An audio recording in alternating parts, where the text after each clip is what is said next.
Good afternoon, everyone. So, continuation of my report. Reflection. It is thinking aloud, a way of documenting what they are thinking.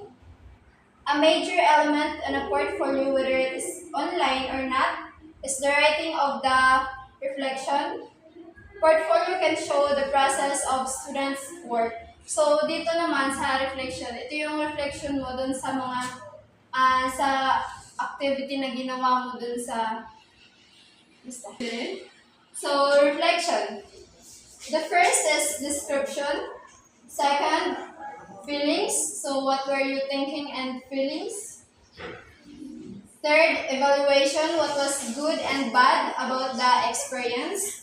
Analysis. What else can you make of the situation? Conclusion. What else could you have done? And the last is action plan. It is Rose again. What would you do?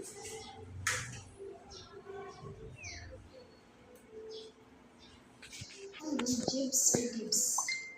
Gibbs.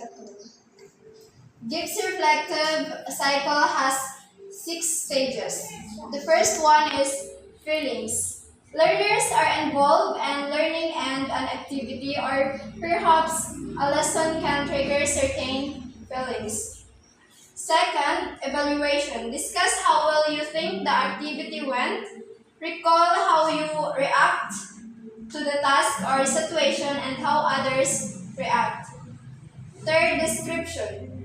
This initial pace and writing reflection is very simple since you just need to describe the activity or the experience to the reader.